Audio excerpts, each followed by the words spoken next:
The Menendez brothers Lyle and Eric gained nationwide attention in the early 90s for the brutal 1989 murder of their wealthy parents Jose and Kitty Menendez in Beverly Hills, California. Their case became one of the most notorious murder trials in the United States history, as it highlighted family dysfunction, allegations of abuse, and complex issues around wealth and privilege. Hello guys, welcome to the channel, and today we are going to be discussing a very popular topic these days, the Menendez brothers case.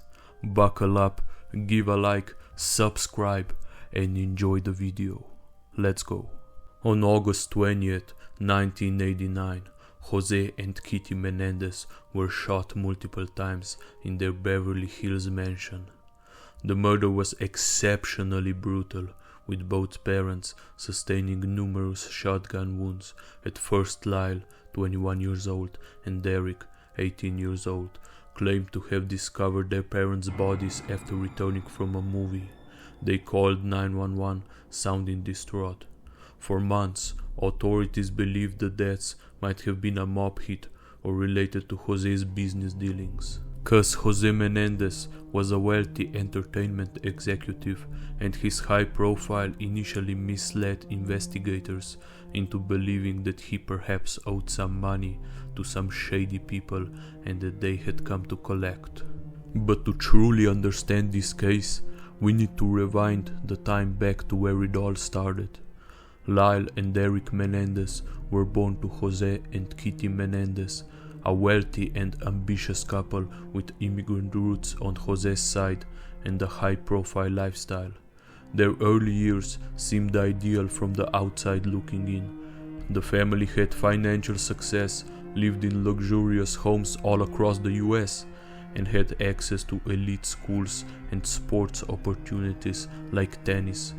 However, the brothers' lives were marked by intense pressures, expectations, and alleged abuse, factors that would later become central to their defense in their parents' murder trial. Now let's talk a bit about the brothers' personalities. First, let's start with Lyle, the older one. Born in 1968, was known as the more assertive of the two, often taking on a leadership role over his younger brother.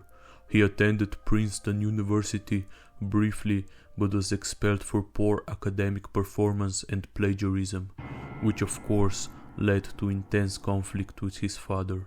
Eric, born 2 years later in 1970, was described as more sensitive and quiet, with a strong talent for tennis of course. Unlike Lyle, who openly rebelled at times, Eric tried to live up to his father's demands, though he struggled under the immense pressure.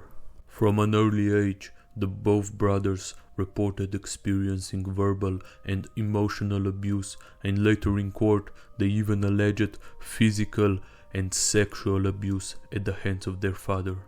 According to their testimony, Jose was a dominating and controlling figure who would become violent if they failed to meet his standards. Lyle, as the older brother, faced the brunt of Jose's demands early on, while Eric, again more sensitive and reserved, struggled under the same pressures but some years later. Their mother Kitty was described as emotionally unstable and was said to turn a blind eye to Jose's alleged abuse behavior, although she knew about it. What had started off as acts of extreme discipline turned to something way worse and way more sinister. You see, Eric in particular alleged that he was sexually abused by his father, while Lyle alleged in court that he was emotionally and also physically abused by him. When they reached the later years of their adolescence, they started to get fed up with all this abuse and torture, and also considered reporting Jose to the authorities.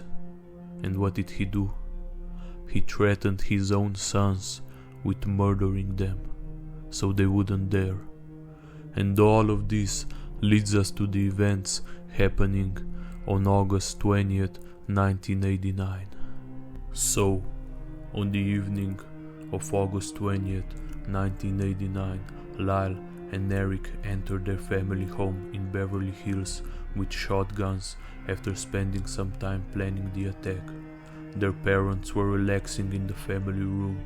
Jose was watching TV and Kitty was lying on the couch.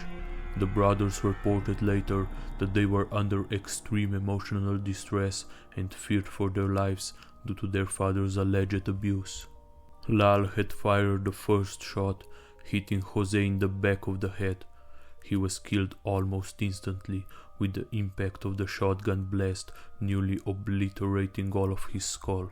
Kitty, of course shocked and disoriented, tried to get up and flee. Then Eric fired at her multiple times, but she attempted to crawl away despite her injuries. The brothers fired repeatedly at her, hitting her face, chest, and arms. The brutality of the attack left their mother unrecognizable. Lyle and Eric continued firing until they had emptied their shotguns. Both parents died from multiple gunshot wounds, with wounds in locations that suggested an excessive use of force. The crime scene was exceptionally gruesome, with signs of close-range shots and multiple injuries beyond what would have been necessary to kill them. After the murders, the brothers attempted to make it appear as though their parents had been killed by unknown assailants. They disposed of the shotguns and changed out of their bloody clothes. Then they went to the movies to establish an alibi, buying tickets for the 1989 film The Batman. They later returned home and called 911, feigning panic and reporting that their parents had been killed. In their 911 call, Eric, sounding hysterical, told the dispatcher, "Someone killed my parents." This call would later become a critical part of the investigation as law enforcement scrutinized the brothers' behavior. Following the murders, they displayed unusual behavior that drew attention. They began spending lavishly, using inheritance money on luxury cars, vacations, and expensive clothing. Their spending raised suspicions among investigators who questioned whether the motive for the murders was financial. Eric couldn't bear his guilt no more, so he eventually confessed to the murders to his therapist, Dr. Jerome Oziel, who recorded their conversations. Oziel's ex-girlfriend, who was aware of the confession, later informed the police. The brothers were arrested in 1990, after which their case gained massive media attention. First trial happened from 1993 to 1994. The defense argued that the brothers had endured years of sexual and emotional abuse from their father and that their actions stemmed from fear and trauma. The jury was divided on whether this explanation justified their actions, leading to a mistrial. So this leads us to the second trial from 1995 to 1996. In the second trial, the judge limited the defense's ability to discuss the abuse allegations. These times, both were convicted of first-degree murder and sentenced to life in prison without the possibility of parole. This case had captivated the public, especially with the emotional testimony regarding alleged abuse and the brothers' affluent lifestyle. There were also documentaries and even media portrayals made about them, the latest one being the Netflix's Monsters. So, what happened?